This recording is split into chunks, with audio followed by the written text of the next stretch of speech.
Hai sahabat sukses, nah kembali lagi bersama saya ya yang ditunggu-tunggu lagi nih di hari kedua.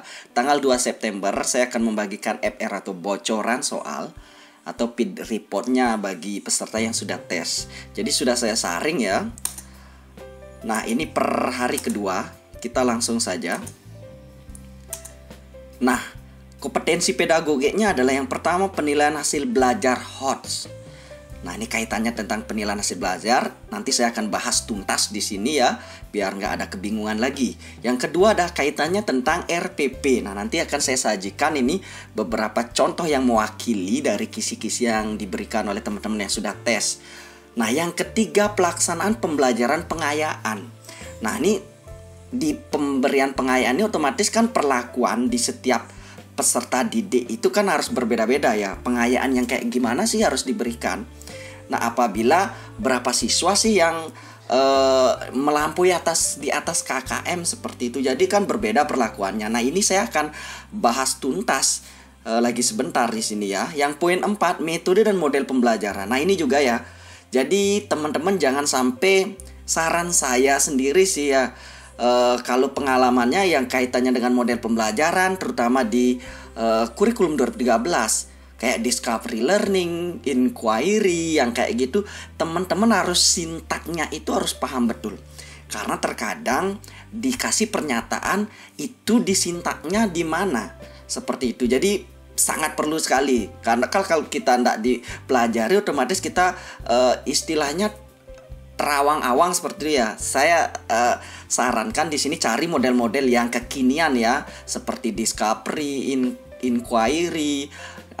Di pendekatan juga sama. Pendekatan saintifiknya teman-teman harus kuasai benar langkah-langkahnya itu agar tidak terkecoh nanti tiap soal. Nah ini kaitannya dengan metode juga ya. Antara metode, model, teknik yang itu pendekatan itu jangan sampai terkecoh ya. Lagi sebentar saya akan bahas ini yang poin 4-nya ini.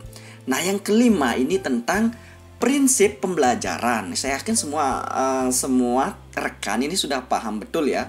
Salah satunya adalah yang termasuk prinsip pembelajaran adalah motivasi, keaktifan, keterlibatan anak dan lain sebagainya. Kalau ini diimplementasikan di dalam soal, saya yakin teman-teman bisa jawab. Nah yang keenam adalah kaitannya tentang IT dan media pembelajaran.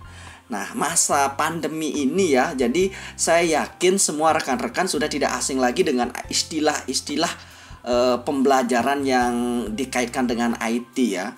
Saya yakin. Dan media pembelajaran ini, nah biasanya di soal itu rekan-rekan harus paham betul ya. Di setiap topik itu media apa sih yang cocok. Nah jadi kondisinya kan berbeda-beda ya. Kita lihat karakteristik anaknya kayak gimana. Kita dalami itu baru kita bisa nanti menentukan media yang cocok. Itu jelas tergantung dari kondisi di lapangan nanti. Nah itu tergantung kasus yang diberikan ya. Jadi setiap versi kasus mungkin medianya bisa berbeda-beda seperti itu. Yang poin 7, teori tentang pengelolaan kelas. Nah saya yakin sekali semua rekan-rekan udah paham betul mengenai ini. Nah berbeda dulu dengan sekarang. Kalau yang sekarang ini pasti teori tentang pengelolaan kelas pasti akan berpusat kepada siswa. Lain halnya dengan dulu ya, berpusat pada guru. Nah seperti itu. Jadi dalam penyusunan pemilihan model, pemilihan pendekatan, pemilihan metode itu harus disesuaikan ya agar berpusat pembelajaran itu terhadap siswa.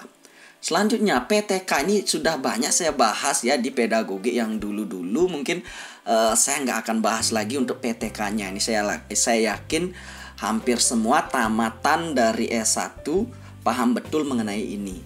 Saya yakin semua soal bisa dijawab untuk PTK. Yang kesembilan, cara mengatur kondisi kelas. Nah ini juga ya, cara pengaturan kondisi kelas ini tidak terlepas dari nanti kasusnya yang diberikan ya. Bagaimana cara mengatur itu tergantung dari situasi dan kondisi di dalam kelas dan keadaan siswa karakteristiknya.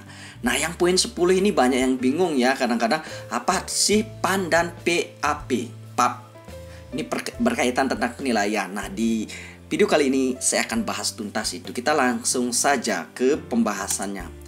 Nah mengenai dari penilaian, kita tahu ya sesuai dengan Peraturan Menteri Pendidikan dan Kebudayaan Nomor 23 Tahun 2016. tentang standar penilaian dinyatakan bahwa penilaian adalah proses pengumpulan dan pengolahan informasi untuk mengukur pencapaian hasil belajar peserta didik.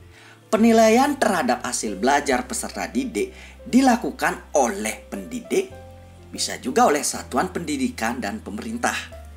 Nah, selanjutnya, penilaian hasil belajar oleh pendidik itu merupakan proses pengumpulan informasi atau data tentang capaian pembelajaran peserta didik dalam aspek sikap, aspek pengetahuan, dan aspek keterampilan yang dilakukan secara terencana dan sistematis, yang dilakukan untuk memantau proses kemajuan belajar dan perbaikan hasil belajar melalui penugasan dan evaluasi hasil belajar. Nah, bagaimana dengan penilaian hasil belajar oleh satuan pendidikan?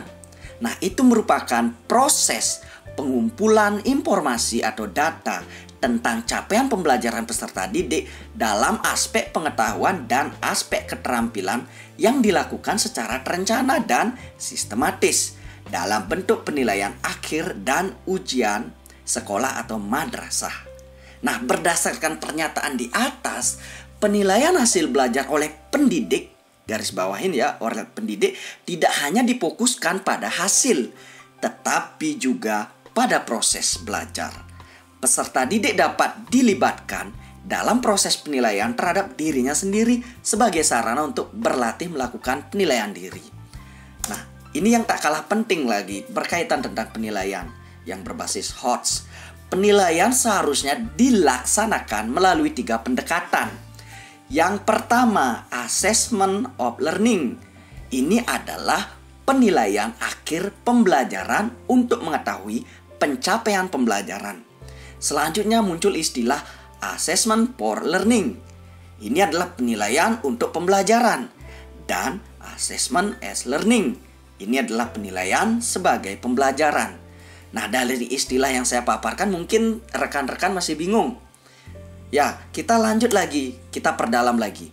Assessment of learning merupakan penilaian yang dilaksanakan setelah proses pembelajaran selesai. Ingat ini, setelah proses pembelajaran selesai. Proses pembelajaran selesai tidak selalu terjadi di akhir tahun atau di akhir peserta didik menyelesaikan pendidikan pada jenjang tertentu. Setiap pendidik melakukan penilaian yang dimaksudkan untuk memberikan pengakuan terhadap pencapaian hasil belajar setelah proses pembelajaran selesai. Berarti pendidik tersebut melakukan assessment of learning. Nah, salah satunya adalah ujian nasional, ujian sekolah atau madrasah, dan berbagai bentuk penilaian sumatif merupakan assessment of learning. Nah, nanti di dalam soal biasanya dikasih tahu seperti itu ya. Yang salah satu contoh mengenai penggunaan assessment of learning apa gitu loh. Jadi ingat ya, salah satunya ujian nasional, ujian sekolah, dan bentuk penilaian sumatif. Nah, biar tahu perbedaannya, kita lanjut saja. Assessment for learning, apa sih ini? Ini dilakukan selama proses pembelajaran berlangsung. Ingat kata kuncinya, selama proses pembelajaran berlangsung. Dan biasanya digunakan sebagai dasar untuk melakukan perbaikan proses belajar mengajar. Nah, dengan assessment for learning, pendidik dapat memberikan umpan balik terhadap proses belajar peserta didik dan memantau kemajuan belajarnya. Assessment for learning juga dapat dimanfaatkan oleh pendidik untuk meningkatkan performa dalam memfasilitasi peserta didik. Berbagai bentuk penilaian formatif, misalnya tugas dan kuis, merupakan contoh-contoh assessment for learning, penilaian untuk proses belajar, ini untuk proses ya. Jadi salah satunya yang di sini termasuk adalah penilaian formatif, itu berupa tugas atau kuis. Yang sebelumnya adalah penilaian sumatif, bisa membedakan ya. Nah, ini penting sekali, kalau nggak dikuasai takutnya tercecer soalnya ya. Yang ketiga, assessment as learning mempunyai fungsi yang mirip dengan assessment for learning, yaitu berfungsi sebagai formatif dan dilaksanakan selama proses pembelajaran berlangsung. Nah, apa sih perbedaannya? Assessment as learning melibatkan peserta didik secara aktif dalam kegiatan penilaian tersebut. Bedanya di sini melibatkan peserta didik. Peserta didik diberikan pengalaman untuk belajar menjadi penilai bagi dirinya sendiri. Penilaian diri dan penilaian antar teman merupakan contoh assessment as learning. Bisa ya, as learning ini adalah penilaian diri dan penilaian antar teman. Dalam assessment as learning, peserta didik juga dapat dilibatkan dalam merumuskan prosedur penilaian, kriteria maupun rubrik atau pedoman penilaian, sehingga mereka mengetahui dengan pasti apa yang harus dilakukan agar memperoleh capaian belajar yang maksimal. Nah, itu tadi sudah lengkap sekali, saya yakin ya. Berdoa soal macam gini akan kalian kuasai. Nah, kita lanjut di komponen RPP. Jadi kemarin sudah di FR pertama saya sudah menyinggung, tapi karena saya buatnya malam ya, sumbernya agak keliru dan saya kurang teliti karena kemalaman. Kita lanjut aja ya. Komponen RPP berdasarkan Kemendikbud ya. Yang pertama identitas sekolah, yaitu nama satuan pendidikan. Yang kedua adalah identitas mata pelajaran atau tema atau subtema. Yang ketiga ingat ada kelas dan semester. Yang keempat adalah materi esensial atau pokok. Yang kelima adalah alokasi waktu. Yang keenam tujuan pembelajaran. Yang ketujuh ada kompetensi inti. Yang kedelapan ada kompetensi dasar dan indikator pencapaian kompetensi. Yang kesembilan ada materi pembelajaran. Yang kesepuluh ada metode pembelajaran. Yang kesebelas ada media pembelajaran. Yang ke-12 ada sumber belajar. Yang ke-13 ada langkah-langkah atau skenario pembelajaran. Nah, langkah-langkah ini ada kegiatan pendahuluan, inti, penutup, seperti itu ya. Yang ke-14 adalah penilaian hasil belajar.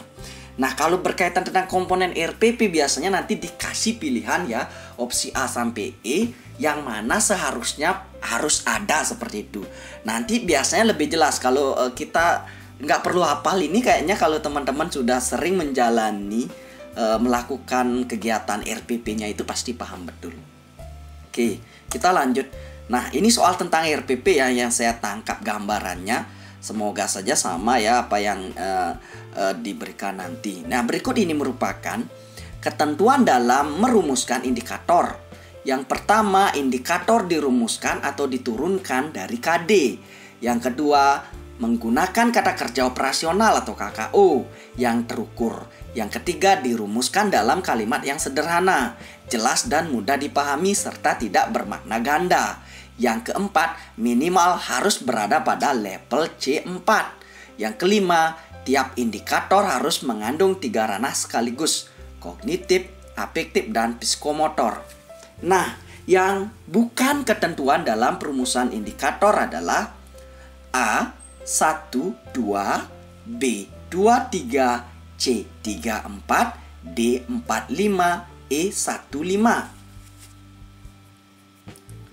Oke, kita cek jawabannya bersama-sama. Jawaban yang benar adalah opsi D, 4, 5. Yang bukan ketentuan dalam perumusan indikator adalah minimal harus berada pada level C4. Ini tidak seharusnya ya. Dan tiap indikator harus mengandung 3 ranah sekaligus. Tidak harus. Kita cek pembahasannya. Jadi ketentuan umum dalam perumusan indikator sebuah KD adalah seperti nomor 1, 2, 3. Ya, sedangkan 4 dan 5 tidak, karena dalam indikator tidak harus selalu berada pada level C4. Tidak harus, karena boleh ada pada level C1 hingga C3.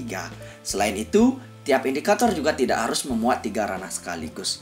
Nah, jadi 1 sampai 3 ini adalah salah satu ketentuan dalam perumusan indikator. Jadi jelas ya. Oke, kita